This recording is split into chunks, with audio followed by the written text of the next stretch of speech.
Chucky, Chucky, Chucky. No, I'm not talking about the one that you see in the movie that's very scary and creepy because it's a doll and it's killing people. I'm talking about the big mouse, or actually little mouse, that works at the pizzeria. The guy who has fun with us in arcade games and gives us this delicious pizza. Also the mouse that's well known for killing. No, no. What? Wait. It was only an animatronic. What's an animatronic gonna do to you? I saw the animatronic version when I went to Chuck E. Cheese the other day. It's not gonna do anything to you. It's just an animatronic. But wait, due to the game called Five Nights at Freddy's, animatronics do move and they go kill you and stuff like that, and they stuff you in suits. Wait, what? What does this even mean? No, this can't be true. Or is it?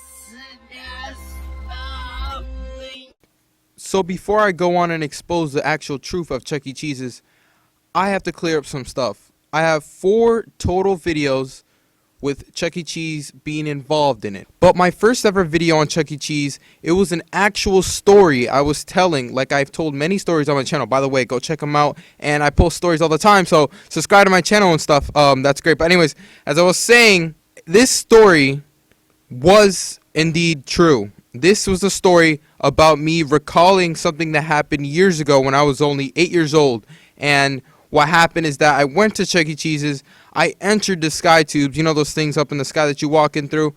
And while I was walking in, I smelled something really bad. I kept walking through the sky tubes, and then I noticed something red. Okay, I barely walked in. Notice it. I barely walked in. I just looked, and I saw something red, liquid. Maybe it was fruit punch on the floor, basically in the sky tubes, but like sitting there, just laying there. And I'm pretty sure I heard other kids more inside. I don't know what was going on, but it smelled really bad in the sky tubes, and what was red could have been blood, or it could have just been fruit punch. Those other people in there, if there was, I heard them coming closer. I believe that's how it went. And that was like the exact time I was actually leaving the Chuck E. Cheese, because that's the only reason I entered the sky tubes to begin with, because I ran out of tokens and I couldn't play any more arcade games. So I decided to enter the sky tubes. So that story is what my mind as an 8-year-old kid remembers, meaning that my imagination at the time was probably way more insane than it is now. Now that you know that, you need to know that my second story told on Chuck E. Cheese is false. I made it for the fans who enjoyed the first one. I have a lot of people saying they wanted more. So instead, this time I created a new story, and I let everyone know with captions in the beginning and warnings, and in the description it says it's for entertainment purposes, that the story there is not true. Okay? But the first one was. But still, people still want to say, oh, this is fake, this is fake, this is fake, even when I first uploaded the first one. So let's figure this out. Is Chuck E. Cheese really haunted? Is it really an animatronic that's going to walk around and kill you or whatever? Well, let's start with this first. Chuck E. Cheese's Pizza Time Theater in San Jose, California was the first location to open on May 17, 1977. Nolan Bushnell, the co-founder of Atari, he wanted to bring games to the mainstream, the ones who weren't mainstream. He came up with this idea, making a pizza place, mixing it with video games and entertainment, and creating this Chucky character as the one who interacts with the families and kids, dances, make sure everyone else is having a good time. So, back to my first story where I found blood in Chuck E. Cheese. So, it couldn't have been blood. I was only 8 years old. What could it have been? Well, maybe it could have been some fruit punch.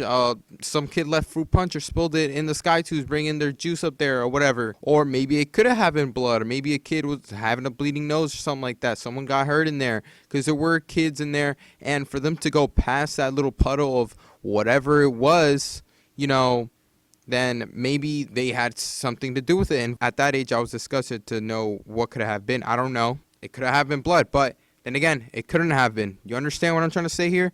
Okay, that's my part of the thing. That's why I'm connected to this, and this is the main reason I'm making this video. But if you ever had an experience where, like, anything similar to it, like if you were at Chuck E. Cheese and let's say you did find blood, or this happened to you, or the animatronics were malfunctioning and doing something they weren't supposed to, then that could have just been a bug in the animatronic to begin with. Then again, I don't know. I don't know how that works, and I don't know anything about that. The truth is, Chuck E. Cheese was created for fun. Why do you think after the few years that it started as an animatronic and stayed as this big mouse animatronic, and like just watching a commercial about it, seeing this big mouse, that's why they changed it to a little mouse. Kids were getting scared of the big mouse, of the animatronic, and that's mainly due to video games called Five Nights at Freddy's. All the Five Nights at Freddy's, the entire franchise boosted the idea of the animatronics coming after you. But then again, animatronics itself is already creepy. They are creepy. They just are.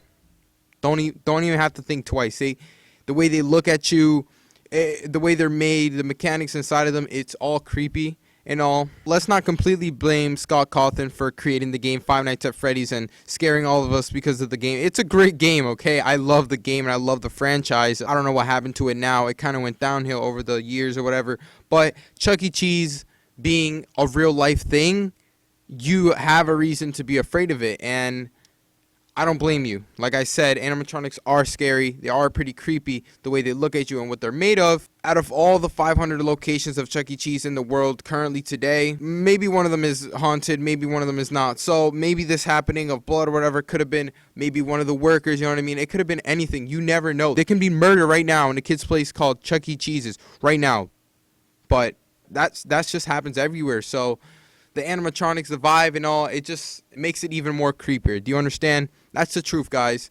That's what I believe is the truth, and that is what I want to believe. Today, am I scared if I go to Chuck E. Cheese and I see anything? No, when it comes to paranormal things, I'm more like, I want to know. Because like, I have experienced things that has to do with ghosts or whatever, but not something too real. If I can really see a ghost, it's cool and all. I like that. That's exciting.